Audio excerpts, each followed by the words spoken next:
all. Hi. We are the dudes. Yes, and என் பேர் சரண். I'm Harish. பேர்லாம் வேணாம். We are the dudes.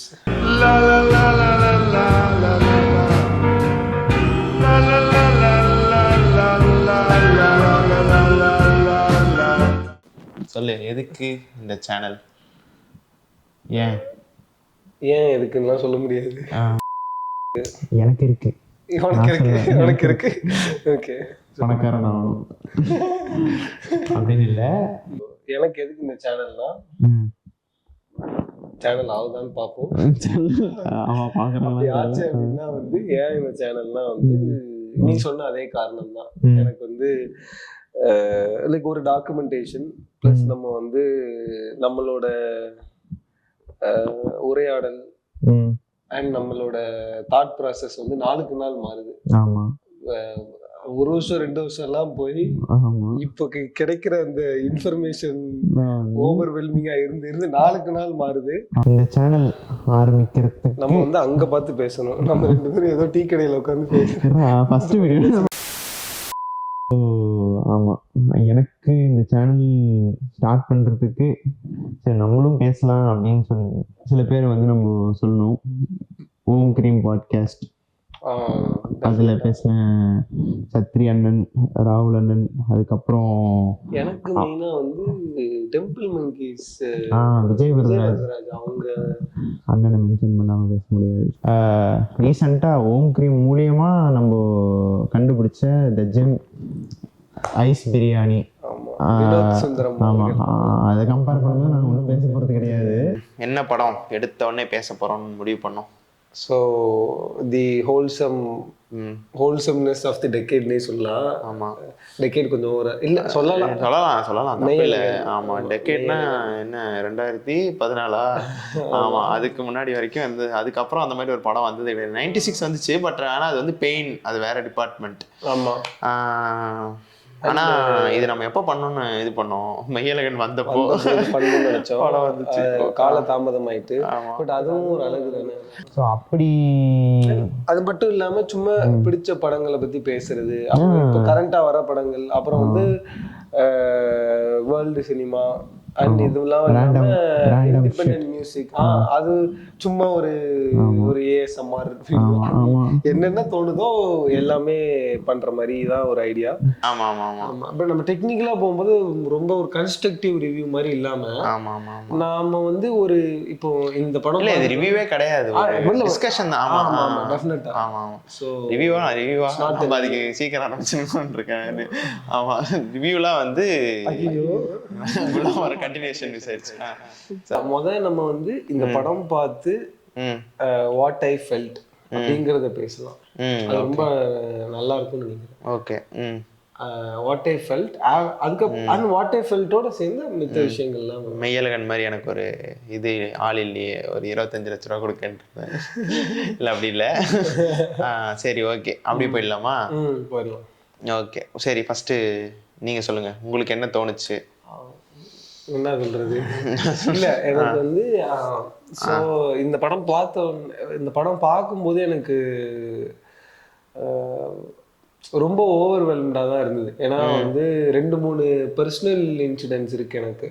So நிறைய characters ரிலேட்டபிளா இருந்தது, நிறைய இன்சிடென்ட்ஸும் ரிலேட்டபிளா இருந்தது. அண்ட் அந்த படம் பிளே ஆகும்போது அந்த படத்தை நான் பார்த்துட்டு இருக்கும்போது அப்படியே நிறைய சைலன்ஸ் இருந்தது.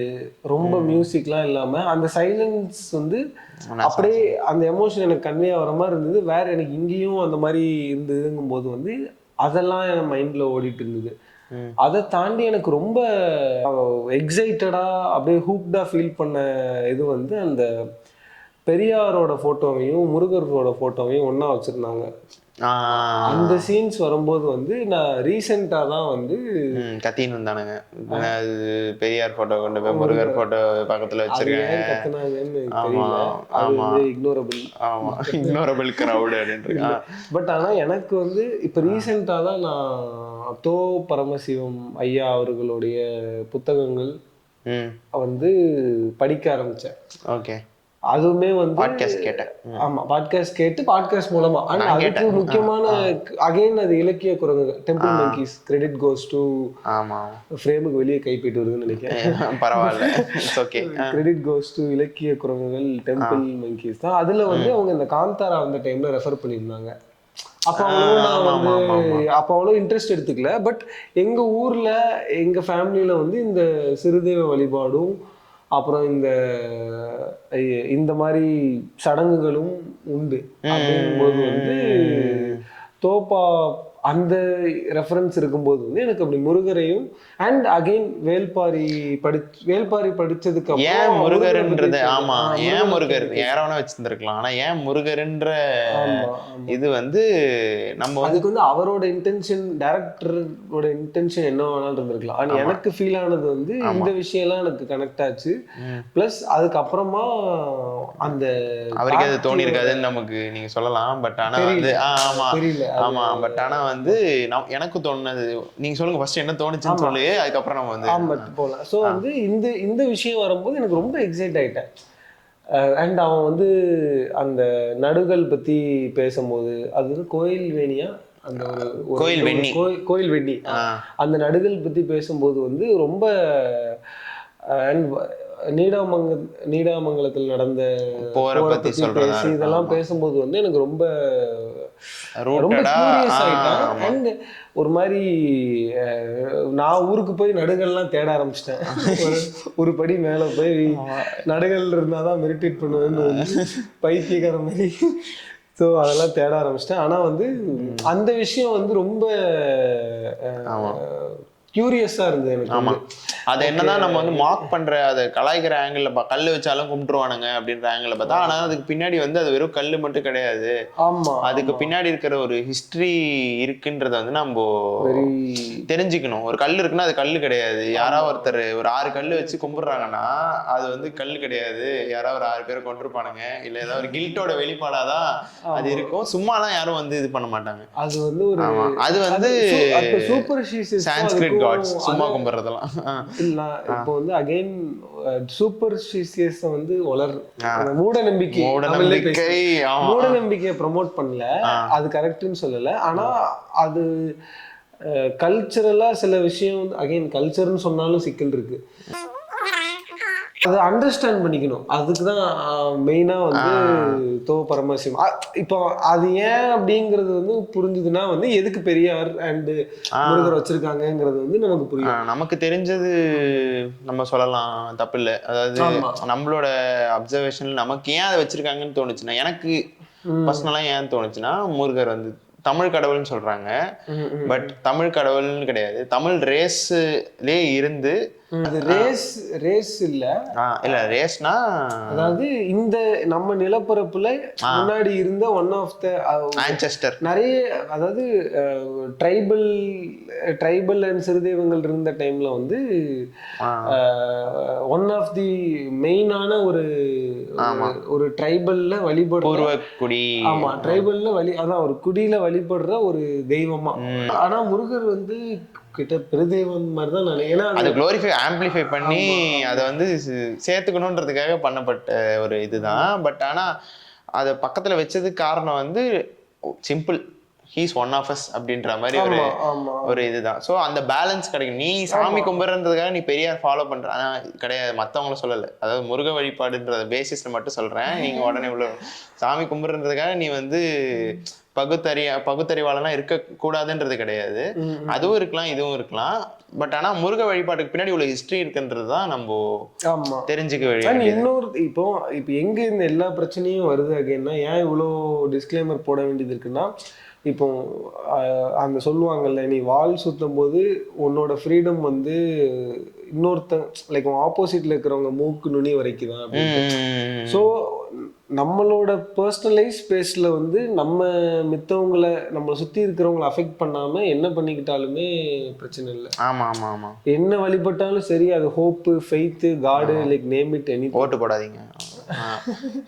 ஸோ வந்து அதுதான். அண்ட் இப்போ இதோட சேம் தொடர்ச்சியாக தான் அந்த ஐயனார் காலமாட வந்து ஐயனார் இறங்கின மாதிரி இருந்தது.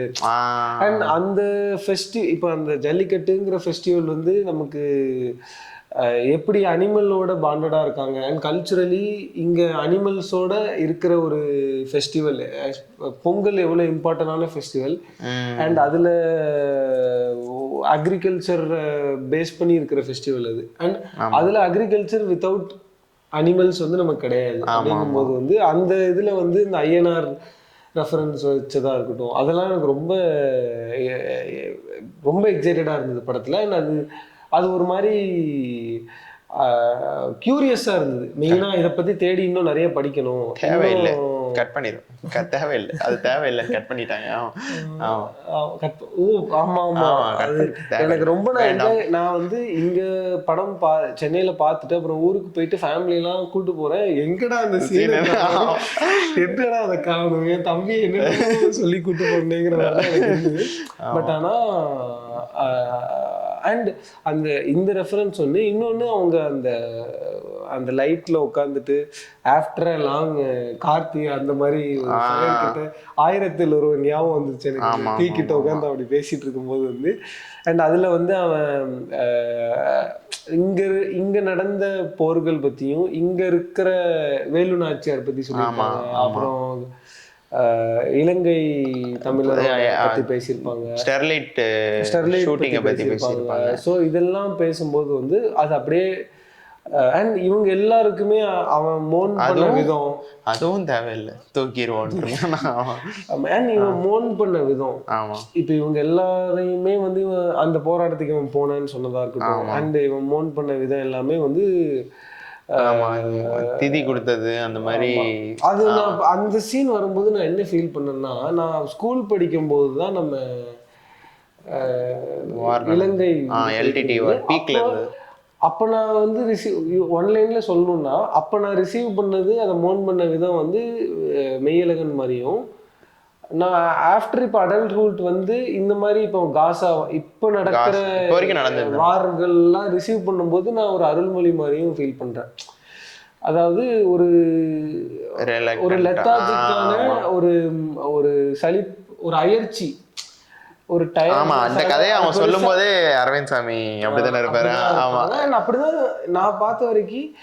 நம்ம சின்ன வயசுல வந்து ஒரு சென்சிட்டிவா எடுத்துக்கிற மாதிரி வந்து like are we still keeping our inner child அலைவா அப்படின்னா அது ஒரு இந்த படம் கேட்குற கேள்வி அதானே பெரிய கொஸ்டின் மார்க் தான் எனக்கு. இது இந்த சீன்ஸ் போயிட்டு இருக்கும்போது வந்து அதுவும் இல்லாம இந்த கேரக்டர் ஸ்கெட்சுமே வந்து இவன் வந்து குழந்தை மாதிரி இருப்பான்.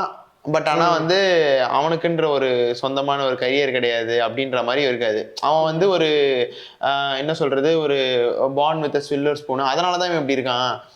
அதாவது இந்த சின்ன சின்ன விஷயத்தெல்லாம் பார்த்து இவன் கவலைப்பட்டுட்டு இருக்கான். இவனுக்கு பர்சனலாக எந்த பிரச்சனை இல்லைன்னு கிடையாது. இவன் சின்ன வயசுல இருந்து கஷ்டத்துல தான் இருப்பான். இவன் வந்து காசு இல்லாம தான் இருந்திருப்பான், ஒரு சைக்கிள் கூட இல்லாம தான் இருந்திருப்பாங்க, நடந்து போய் தான் எல்லாத்தையும் பண்ணிருப்பாங்க, கஷ்டப்பட்டு தான் பிசினஸ் பில்ட் பண்ணிருப்பான். அவனோட லைஃப்ல இருக்கிற பிரச்சனைகள்லாம் தாண்டி ஆமா அந்த ஒரு சைடு வந்து வச்சிருக்குதுன்றது இப்போ இருக்கிற நம்ம அதுல இருந்து கத்துக்கணும்னு நான் நினைக்கிறேன். அதாவது அது எனக்கு ஃபீல் ஆச்சு பார்க்கும்போதே வந்து அது இல்லை. அதெல்லாம் ரிமைண்ட் பண்ணும்போது வந்து நான் முன்னாடி மோன் பண்ண விதத்துக்கும் முன்னாடி நான் வந்து ஒரு அந்த இன்னசென்ட்டா ஒரு 10-11 நியூஸா பார்த்துட்டு போயிடுறோம்ல, அந்த மாதிரி வந்து முன்னாடி அப்படி என்னால பார்த்துட்டு போக முடியாது. ஸோ அந்த அகைன் அவன் இசையை ரசிக்கிற விதமா இருக்கட்டும். அண்ட் இன்னொன்று முக்கியமான விஷயம் நான் ஃபீல் பண்ணது வந்து இந்த படத்துல ஃபர்கிவ்னஸ். அது எனக்கு ரொம்ப ஹிட் ஆனது. எப்படின்னா நம்ம இப்போ யூஸ்வலா இப்போ நம்ம இன்னொருத்தங்களை ஃபர்கிவ் பண்றது, நம்ம ஒரு செல்ஃப் இன்னொருத்தங்களை ஃபர்கிவ் பண்றோம், அதுல வந்து ஒரு பெருந்தன்மை எனக்கு முன்னாடி இருந்தது. ஆனா முதல் விஷயம் ஃபர்கிவ் பண்றது மூலமா நம்ம ஃப்ரீ ஆகும். ஆமா, நம்ம வந்து இப்போ நம்ம ஃபர்கிவ் பண்றது மூலமா நம்ம ரிலாக்ஸ் ஆகும். நம்ம வந்து நம்ம மைண்டு கொஞ்சம் நம்ம அந்த ஒரு பேகேஜ் வந்து ஒரு பெரிய பேகேஜ் வந்து அது ரிலீஸ் ஆகிற மாதிரி. அது படத்துலயுமே இருக்கும், நம்ம பார்த்துருப்போம். படத்துலயுமே பார்த்தோன்னா அரவிந்த் சாமி வந்து through out the film climax அந்த ஒரு பார்ட் அவர் சென்னை போற வரைக்குமே கையில ஒரு பேக் இருக்கும். அந்த பேகை வந்து இருக்க பிடிச்சிட்டே இருப்பாப்ல. பட் ஆனா வந்து நைட் ஆக ஆக அந்த பேக் இருக்காது. ஊருக்கு போகும்போது அந்த பேக்கை திருப்பி காட்டுவாங்க. பட் ஆனா நடுவில் அந்த நைட் வெளியே போவாங்க, எல்லாம் பண்ணுவாங்க. ஆள் வந்து ஒரு மாதிரி ரிஜிட்டா இருப்பாரு. காஸ்டியூம் பார்த்தோன்னா வந்து ரொம்ப வந்து லைக் போன் அவுட்டா ஒரு மாதிரி தான் வருவாரு. அந்த ட்ராக்ஸ் அது இதுதான் இருக்கும். பட் ஆனா ரிட்டர்ன் வரும்போது அந்த மாதிரி பேக் எதுவுமே கையில இருக்காது. பட் அது வந்து அந்த அந்த எமோஷனல் பேகேஜ் தான் அப்படி காமிச்சாங்களான்ற மாதிரி எனக்கு தோணுச்சு. ஒரு மெட்டஃபர். ஆமா. ஸோ ரிட்டர்ன் வரும்போது சினி பஃபா அதான் ஆமா வழக்கம் போல அவருக்கு குயிக் ரிவ்யூ. ஆமா அது அவருக்கே தெரியுமான்றது எனக்கு தெரியல. பட் யா இருந்தாலும் அது எனக்கு நல்ல அப்சர்வேஷன்.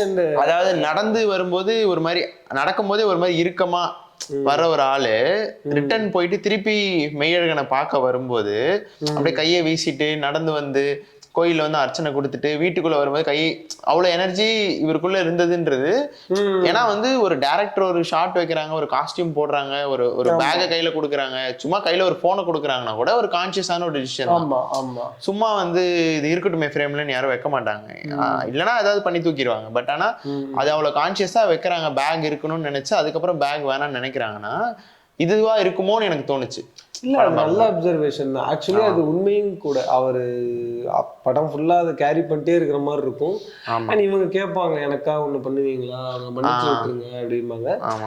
ஸோ எனக்கு அது ரொம்ப ஹிட் ஆச்சு. ஏன்னா ஃபர்கிவ்னஸ் வந்து செல்ஃபா லைக் இன்னர் செல்ஃபை ஃப்ரீ பண்ணி விடும்னு நான் நினைக்கிறேன். அதுக்குன்னு எல்லா வன்மமும் தவிர்க்கணும்னு இல்லை, வன்மமா இருக்கலாம், தப்பு இல்லை. அத மாதிரி இப்போ அந்த படம் ஸ்டார்டிங்ல வருமே அன்பு பத்தி ஒரு வள்ளலாரோடதான் தெரியல, அன்பை பத்தி வரும். ஸோ நான் personal like what I think is and trying to இது வந்து ஃபர்கிவ் பண்ணணும்னா அன்பு இல்லாமல் ஃபர்கிவ் பண்ண முடியாது. முதல்ல நீங்கள் உங்கள் மேலே இப்போ எனக்கு என் மேலே என்ன நான் லவ் பண்ணுறேன், என் அன்பு இருந்துச்சுனாலே அங்கே ஃபர்கிவ்னஸ் வந்துடும். ஸோ அது வந்து அதுக்குன்னு இந்த லைக் அவங்க மேலே போய் அன்பு செலுத்தணும்னு நான் சொல்ல வரல. அன்புன்னு அங்கே காட்டுறது வந்து நம்ம மேல நம்ம காட்டிக்கிற அன்பு தான் நான் சொல்றேன். வந்து புரியுது, செல்ஃப் லவ் சொல்றேன். ஆமா ஆமா ஆமா. ஸோ படம் ஓப்பன் பண்ணதுமே நமக்கு அந்த படத்தோட தீமை செட் பண்றதே ஃபர்ஸ்ட் அந்த 3 லைனா 4 லைன்லயோ ஓகே அப்படின்ற மாதிரி நம்மளை வந்து உட்கார வச்சிடுறாங்க. இதுல தான் இந்த படம் வந்து இதாக போகுது அப்படின்ற த்ரூ அவுட் த ஃபிலிம் போகுது அப்படின்னு சொல்லிட்டு. இப்போ அந்த மெய்யழகன் கேரக்டர் இருக்குல்ல, அந்த கேரக்டர் வந்து அதை வந்து ஒரு என்ன சொல்றது, ஒரு வெள்ளந்தியா ஒரு வெறும் ஒரு பாசமான ஒரு கேரக்டரா மட்டுமே போர்ட்ரே பண்ணதுக்கு காரணம் நம்ம ஆளுங்களோட அட்டென்ஷன் ஸ்பேன் குறைஞ்சதுக்கு தான். இவங்க வந்து ஒரு சீன்ல என்ன சொல்ல வராங்கன்றது கூட கேட்கறதுக்கு பொறுமை இல்லை. அந்த சீன் வந்து லேகுன்னு சொல்லி அந்த சீனை தூக்கி அவன் வந்து அவனை பத்தி சொல்றான். அது இல்லை, அந்த சீன் இல்லாம அவனோட கேரக்டர் வந்து ரொம்ப ஷாலோ ஆன மாதிரி அந்த இதை வந்து வெட்டி எடுத்துட்டானுங்களோன்ற மாதிரி தோணுச்சு. ஆமா டோட்டலி. அந்த சீன் கட் பண்ணதுக்கு அப்புறமே வந்து அந்த அதோட படத்தோட முழுமையே இழந்த மாதிரி நான் ஃபீல் பண்ணேன். ஆமா, ஏன்னா நான் அந்த படத்தை வந்து ஒரு எத்தனை தடவை தியேட்டர்ல வந்து ஒரு 2-3 தடவை பார்த்துருப்பேன்னு நினைக்கிறேன். ஃபர்ஸ்ட் டைம் பார்த்த அந்த ஃபீல் வந்து அடுத்த தடவை எங்கள் அம்மாவை கூட்டிகிட்டு நான் அந்த படத்துக்கு போகும்போது அந்த சீன் இல்லாதது எனக்கு வந்து ரொம்ப எம்டியாக ஃபீல் ஆச்சு. அந்த படம் அந்த இடத்துல அந்த சீன் இல்லாதது. இப்போ வந்து என்னமோ எல்லாம் யூடியூப்ல பார்த்துட்டு இந்த சீன் ஆடையா கட் பண்ணி தூக்குனீங்க, இந்த சீன் ஆடை கட் பண்ணி தூக்குனீங்க.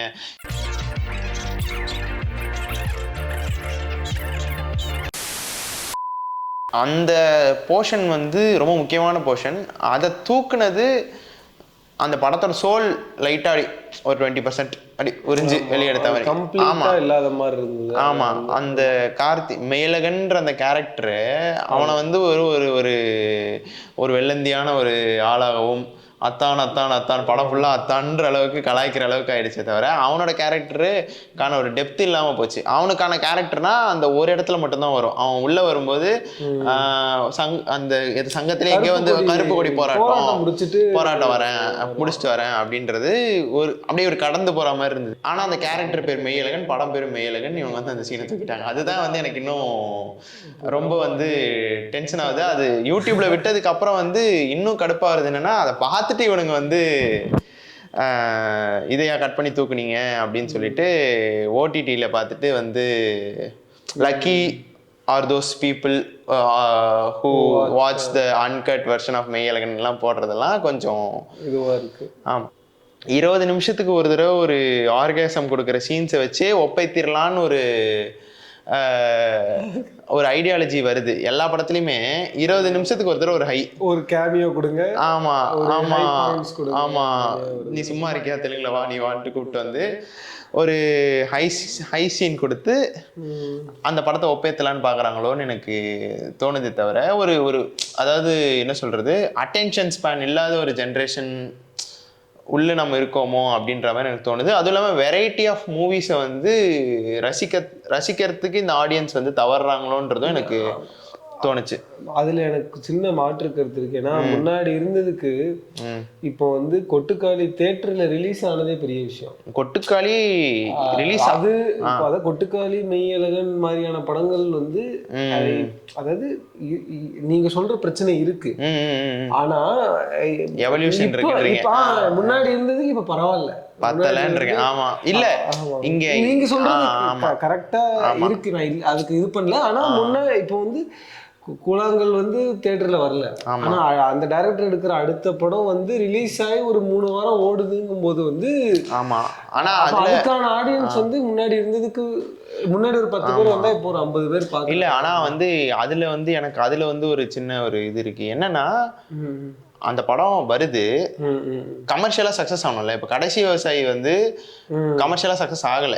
இப்ப அடுத்து வந்து விஜய் சேதுபதி இந்த படம் எடுக்கல. இப்போ நானும் நீங்களோ வந்து நாளைக்கு இந்த மாதிரி ஒரு கதையோட ஒரு ப்ரொடியூசர் அப்ரோச் பண்றோம்னு வைங்களேன், வைக்கும்போது அவங்க என்ன சொல்லுவாங்க, எக்ஸாம்பிளா எந்த படத்தை எடுப்பாங்க, இப்போ வந்த ஒரு கமர்ஷியல் படத்தை எடுப்பாங்களா இல்லை இந்த படம் இந்த மாதிரி ஏதாவது ஒரு கதை இருக்கான்னு தான் கேட்பாங்களே தவிர வணிக ரீதியா ஒரு படம் வந்து சக்சஸ் ஆகணும். இப்போ அது வந்து நம்ம வெற்றிமாறன்ட்ட பார்க்கலாம், சுதா கோங்கரா, இந்த மாதிரி அவங்களாம் வந்து இந்த பர்ஃபெக்டா இருக்கும், அந்த மிக்ஸ் வந்து பர்ஃபெக்டா இருக்கும். அதை ஒரு டைரக்டரோட விஷன் இப்போ நம்ம வைக்கிறோம். parallel சினிமாலயே வந்து அப்படியே வொர்க் அவுட் ஆவற, அதாவது கமர்ஷியலா வொர்க் அவுட் ஆவற மாதிரி. ஆமா ஆமா. இப்போ கொட்டுக்காளி வந்து அவார்டுக்கு அனுப்புறாங்க. அது மூலியமா கொஞ்சம் ஏர்ன் பண்ணிட்டு வருது அந்த படம். அதனால வந்து மேபி வந்து ப்ரொடியூசர் வந்து பெனிஃபிட் ஆகலாம். பாக்ஸ் ஆபீஸ் நம்பியே ஒருத்தன் வந்து ஒரு படம் எடுக்கிறான், இந்த அவார்டு இல்லைன்னா பொழப்பு நாரின்னு இருக்கு. ஸோ அதை நம்ம வந்து ரிலீஸ் பண்ணும்போது என்ன ஆகும்னா, கொட்டுக்காளி மாதிரி படங்கள் ஒரு பெரிய லாஸ் ஆகுதுன்னா அடுத்து கொட்டுக்காளி மாதிரி ஒரு படம் நம்மளால பார்க்க முடியும். கொட்டுக்காளியே நிறைய பேருக்கு பிடிக்கலைங்க. ஆமா, கொட்டுக்காளியே என் கூட வந்தவங்களே நிறைய பேர் வந்து கலாய்ச்சிட்டு இருந்தாங்க தியேட்டர்ல பார்க்கும்போது. வெளியே வந்து வரும்போது வந்து இந்த படத்துக்கு ஏன் கூட்டு வந்து அப்படின்னு இருந்தாங்க. அருமையான படம், அந்த படத்தை பத்தி பேசணும். அப்புறம் வந்து நம்ம இன்னர் சைல்டு லைக் என்னதான் மித்த இப்போ அதுல பாத்தீங்கன்னா கல்யாண வேலைலாம் பார்த்தாலும் நடுவில் போராட்டத்துக்கு போயிட்டு வருவோம்.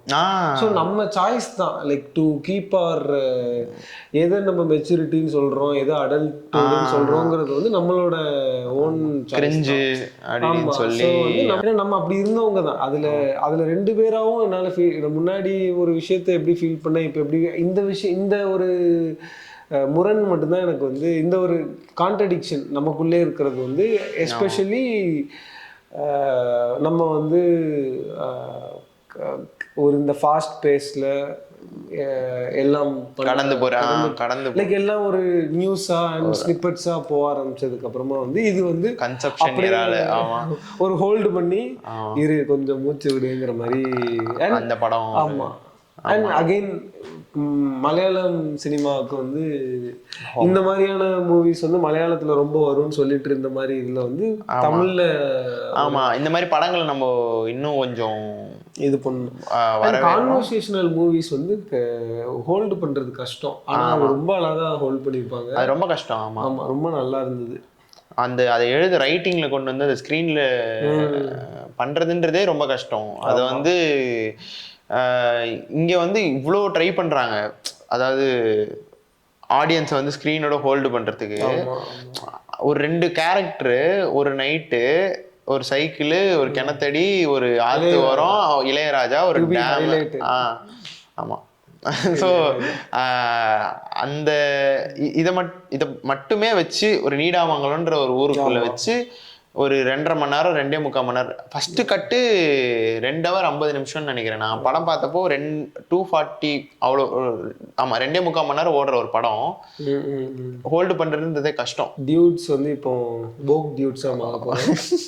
ஆமா மெய் அழகிஸ் ஆஃப் மெய்யழகன், அதாவது உமன் இன் மெய்யழகன் மூவி. படத்துல இருந்த ஃபீமேல் கேரக்டர்ஸ் பத்தி பேசிடலாம். எனக்கு ரொம்ப கஷ்டமா இருந்த கேரக்டர் வந்து ரொம்ப டச் ஆனது அண்ட் ரிலேட்டபிள்னா அந்த மாதிரி நம்மளை சுற்றி பார்த்துருப்போம். இந்த கேரக்டர் வந்து அந்த ஊரில் பொண்ணே கல்யாணம் பண்ணியிருந்துருக்கணும்னு சொல்லி ஒரு லேடி வந்து பேசுவாங்க. ஸோ அது வந்து அண்ட் அவங்க ஒரு மோனோலாக் மாதிரி பேசுவாங்க. எனக்கு கல்யாணம் பண்ணி வைக்கும்போது கேட்ட ஊர் வந்து இப்போ நான் கஷ்டப்படும் போது யாருமே இப்போ பார்க்கறதுக்கோ கேட்கறதுக்கோ இல்லைங்கிற மாதிரி ஒரு டைலாக் வரும். அண்ட் அவங்க கஷ்டத்தை சொல்லியிருப்பாங்க. அண்ட் அவ்வளோ ஓப்பனாக வந்து நான் ஒன்னையே கல்யாணம் பண்ணியிருந்துருக்கலாம் அப்படின்னு இருப்பாங்க. சென்னைக்கு அனுப்ப வேணாம், சிட்டிக்கு அனுப்ப இருந்து பார்த்துக்கணும்பாங்க. அண்ட் அவங்களோட பெயின் வந்து நம்ம எங்கள் ஊரில் அண்ட் நான் பார்க்குற லேடிஸ்க்கு டே டு டேல அவங்க அண்டர்கோ பண்ணுற பெயின். கல்யாணம்னு வரும்போது வந்து ஒரு பொண்ணுக்கு எஸ்பெஷலி அந்த மாதிரி ஊர்ல ஆர் அந்த மாதிரி ஊருன்னு இல்லை, எல்லா ஊர்லயுமே எத்தனை பேரோட எத்தனை பேர் opinion just for the sake of opinion வந்து இன்னொருத்தவங்களோட லைஃப்ல வைக்கிறதுங்கிறது அது ரொம்ப ஹார்ஷான ஒரு விஷயம். அதை வந்து ரொம்ப அளவா காமிச்சிருந்தாங்க. ஆனா ரொம்ப இம்பாக்ட்ஃபுல்லா இருந்தது அந்த சீன் வந்து. அண்ட் அவங்க அப்படி எரிஞ்சு போகும்போது வந்து அந்த ஒரு வருடல் அதெல்லாம் ரொம்ப ரொம்ப அதை அண்டர்ஸ்டாண்டே பண்ணிக்க முடியாத. ஆமா எல்லாருமே அந்த விஷயம் எல்லாருமே பண்ணியிருப்போம். அது தடவுறது இல்லை, அதாவது அந்த இது இல்லை. அதாவது என்னன்னா அந்த சின்ன சின்ன எமோஷன் நமக்கு பிடிச்சவங்கள பாக்குறது, தொட்டு பாக்குறது, அந்த விஷயம்லாம் வந்து மேபி இப்போ வயசானதுனால நம்ம வந்து அதை இது பண்றோமா. சாமியோட பொண்ணு படத்துல அந்த பொண்ணு வந்து டப்புன்னு இவங்க அம்மா அப்பாவோட கான்வர்சேஷன்ஸ் ஓவர் ஹியர் ஒட்டு கேட்டுட்டு இருக்கும். ஹோம்ஒர்க் பண்ணிட்டு இருக்கும் போது ஹாலில் உட்கார்ந்து இருக்கும் போது கேட்டுட்டு சும்மா ஏதோ கேரக்டர் இருக்குன்னு சும்மா இல்லாம ஒரு பொண்ணுன்னு ஒரு கேரக்டர் இருக்கணுமேன்றதுக்காக இல்லாம அந்த கதையோட ஒரு டேர்னிங், ஒரு கதையை திசை மாத்தி கொண்டு போறதுக்கான ஒரு அப்படியே அதுல ததும்பி நிக்கிறான். என்ன பண்றதுன்னு தெரியல, அதோட உச்சத்துல இருக்கான். அது எல்லாமே மெயின் கேரக்டர் பண்ணணுன்றது அவசியம் கிடையாது. ஆமா நம்ம லைஃப்லயுமே அப்படி கிடையாது. நம்ம ஆமா ஃபர்ஸ்ட் விஷயம் இந்த கேரக்டருக்கு வந்து அவங்க பேர் தேவதர்ஷினி தானே. அவங்க தேவதர்ஷினி வந்து காஸ்ட் பண்ணணும்னு நினைச்சதே வந்து இந்த ஒரு மெயின் ஸ்ட்ரீம் தமிழ் சினிமாவில் வந்து அது வந்து ஒரு முக்கியமான ஒரு விஷயம். அரவிந்த் சாமியோட லைஃப்ல அவர் கடந்து வந்த அந்த ஒரு ட்ராமாவோ எதையுமே வந்து லைக் என்ன சொல்றது, அவங்க வீட்டில் எல்லாருக்கிட்டே அந்த ஒரு ரிஃப்ளெக்ஷன் இருந்துகிட்டே இருக்கும். அவங்க அப்பா கிட்டே இருக்கும், அவங்க அம்மா கிட்டே இருக்கும். அதை தாண்டி அவர் வந்து அவராக இருக்கிற ஒரு ஸ்பேஸ் வந்து அவங்க ஒய்ஃப் கிட்டேயும் அவங்க பொண்ணுக்கிட்டேயும் மட்டும்தான். ஸோ அவங்களோட கேரக்டர் ஸ்கெட்சுமே வந்து டிப்பிக்கலாக அந்த ஒய்ஃப் மாதிரி இல்லாமல் ரொம்ப வந்து கண்ட்ரோலிங்காக பாசியாக எப்போ பார்த்தாலும் வந்து இந்த பட்டிமன்ற ஜோக்ஸ் படத்தில் எப்பயுமே வச்சுட்டு இருப்பாங்களா ஒய்ஃப் பற்றி இது பண்ணுறது, அந்த மாதிரி இல்லாமல் ஒரு நார்மலா ஒரு ரிலேஷன்ஷிப்பை அழகா அதை அப்படியே நம்ம ஃபர்ஸ்ட் சொன்ன மாதிரி ஒரு இடத்துல ஒரு கேமரா வச்சு ஒருத்தன் ஊருக்கு போறதுக்கு தயங்கும் போது ஒய்ஃப் அவங்க கிட்ட எப்படி பேசுவாங்களோ அந்த மாதிரி எனக்கு காமிச்சதுன்றது ரொம்பவே அழகா பட்டுச்சு. மெய்யழகனோட ஒய்ஃப் ஸ்ரீதிவ்யாவை மறந்துருக்கேன். அவங்க கேரக்டர் பத்தி பேசிடலாம். அவங்க வந்து டீச்சரா இருப்பாங்க அப்படிதானே? இங்கிலீஷ் டீச்சரா ஒர்க் பண்ணிட்டு இருப்பாங்க, இங்கிலீஷ் டீச்சரா இருப்பாங்க. இவங்களுக்கு பிசினஸ்க்கு ஹெல்ப் பண்ணிட்டு இருக்கிற மாதிரியும் காமிப்பாங்க. ஏன்னா அவங்க கேரக்டருமே வந்து ரொம்ப நாள் கழிச்சு அவங்களை ஸ்கிரீன்ல பார்த்தது வந்து நல்லா ஹாப்பியா இருந்தது. இந்த அவங்க நான் மெயினா வந்து இன்னொரு விஷயம் என்னன்னா, இப்ப கார்த்தியோட கேரக்டர் மெய்யழகன் வந்து அவன் ஒரு இயல்புல இருக்கான்ல, அதுக்கு முக்கியமான காரணம் வந்து அவங்களோட பார்ட்னர் தான் நான் நினைக்கிறேன். 50% 15 இல்லை முழுசாவே நான் அவங்களுக்கு கிரெடிட் கொடுக்கலாம். ஏன்னா இந்த மாதிரி இருக்கிறவங்களை அண்டர்ஸ்டாண்ட் பண்ணிக்கிறது வந்து பெரிய விஷயம். ஆமா இன்னொரு கேரக்டர் வந்து இந்த தங்கச்சி கேரக்டர். ஆமா அதை ஃபர்ஸ்டே அவரோட யங் டீனேஜ்லேயே வந்து அவங்களோட தங்கச்சி கேரக்டர், அவருக்கும் அவர் தங்கச்சிக்கும் இருக்கிற பாண்டை காமிச்சிருப்பாங்க. ஆமா ஊருக்கே வராத ஒரு எத்தனை வருஷம் வந்து தங்கச்சிக்காக தான் வராரு. ஆமா ஸோ அந்த இதுவுமே நல்லா இருந்தது. அது வந்து எனக்கு ரிலேட்டபுளாக இருந்தது. ஆமா அந்த தங்கச்சி கேரக்டரா இருக்கட்டும். அண்ட் அங்க வரும்போது எனக்கு இல்ல கொஞ்சம் அந்த தங்கச்சியோட சீன் வந்து எல்லாருமே கொஞ்சம் ஓவர் ஆம்பிளிஃபைடு சொல்றாங்க. ஆனா எனக்கு அப்படிலாம் ஆமா அவர் எழுதும்போதே கூட இருந்தவங்க நிறைய பேரே சொன்னாங்கன்னு சொன்னாரு அவரு. அந்த மாதிரி டிராமா மாதிரி நாடகம் மாதிரி இருக்கு. எனக்கு அப்படி ஃபீல் ஆகல. எனக்கு வந்து ஏன்னா அத்தனை வருஷம் கழிச்சு ஆமா மைட் பி அவங்க போன்ல கான்வர்சேஷன்ல இருந்திருக்கலாம், ரெண்டு பேருமே டச்லயே இருந்திருக்கலாம், நேர்ல பார்க்கறதுக்கான சூழ்நிலைகள் அமையாம இருந்திருக்கலாம். அப்படி அந்த ரிலேஷன்ஷிப்பை எஸ்டாப்ளிஷ் பண்ணலனாலுமே ஃபர்ஸ்ட் அதுக்காக தான் வரான் அந்த ஊருக்கே வந்துட்டு. அவ்வளோ அப்பயுமே ஹெசிடென்ட்டா தான் வராங்கும் போது, அதுவும் இல்லாம அந்த குழந்தையா அந்த பொண்ணை வந்து அவன் ட்ரீட் பண்ற விதத்திலேயே நடுவுல அவங்க என்ன பண்றாங்கன்றது ஆமா அந்த ஃபர்ஸ்ட் அந்த சீன்லயே தெரிஞ்சிருது. அப்புறம் வந்து ராஜ்கிரண் அண்ட் இவங்களோட அப்பா பத்தி அந்த கான்வோ, மென்னோட அந்த சென்சிட்டிவ் சைடு, ஃப்ரஜைல் மென் 2 அப்படின்னு சொல்லிட்டு ஹேஷ்டேக்குகளை போட்டு பறக்க விட்டுட்டு இருந்தானுங்க. இதே இவனுங்க தான் வந்து வேற ஏதாவது டாக்ஸிக்காக ஏதாவது பண்ணால் உடனே வாவ் எல்லாரும் வந்து லவ்வர் படம் மணிகண்டனுக்கு கை தட்டினவனுங்க தான். ஸோ எஸ், இதுக்கு முன்னாடி நான் பார்த்த வரைக்கும் என்னோட நாலேஜுக்கு ராஜ்கிரனை இவ்வளோ வல்னரபிளா நம்ம எந்த படத்துலயுமே பார்த்தது இல்லை. ஆமா எப்பயுமே அவனை ஒரு ஹைப்பர் மாஸ்குலின் எலும்புகளை கடிக்க வச்சு அவனை வந்து எப்பயுமே இந்த லுங்கியை காமிக்க வச்சுட்டு ஒரு 4 பேரை அடிச்சு அப்படிதான் ராஜ்கிரனை ஒரு ரஃபான ஒரு ரகட் பாயா தான் நான் ராஜ்கிரனை பார்த்திருக்கேன். ஆனா வந்து இந்த படத்துல வந்து அவர் இருப்பாரு, ராஜ்கிரண் அழ வச்சிருவாரு. நம்மளே நாளே வந்திருக்கேன் ப்ளீஸ் ஹோல்ட் பண்ணிட்டு இருக்கேன். அது மாதிரி இப்ப எங்க வீட்டுல கூட்டு போகும்போது வந்து எங்க அப்பா எல்லாம் எமோஷனல் ஆயிட்டாங்க அந்த சீன்ல. பேசிக்காவே இந்த மாதிரி ஒரு என்ன சொல்றது, ஒரு ஸ்ட்ராங்காவே நடிச்சிட்டு இருக்க ஒரு ஆளு திடீர்னு இறங்கி ஒரு கேரக்டர் ரோலோ இல்ல வந்து இந்த மாதிரி வந்து ஒரு ஃப்ரெஜைலான ரோல் பண்ணும்போது நமக்கு வந்து அது வந்து இன்னுமே இம்பாக்ட் தரும். இதுதான் நம்மளோட the dudes view on Meiyazhagan, discussion on Meiyazhagan. இல்ல படம் பார்த்தவங்க மெய்யழகன் இல்ல படம் பார்த்தவங்க அவங்ககிட்ட பேசுறோம் அவ்வளவுதான். ஆமா அவ்வளவுதான். ஆமா எங்களுக்கு தோணுனதை பேசுறோம், அடுத்தடுத்து வீடியோ பண்ணணும்னு நினைக்கிறோம். ஆமா இப்போவே வந்து ஃபெஞ்சல் புயலுக்கு நடுவில் உட்காந்து பேசிக்கிட்டு இருக்கோம். ஸோ அடுத்தடுத்து வீடியோ பண்ணணும்னு ட்ரை பண்ணுறோம். பார்ப்போம், அடுத்த வீடியோவில் பார்ப்போம், அடுத்த டிஸ்கஷனில். அடியோஸ்.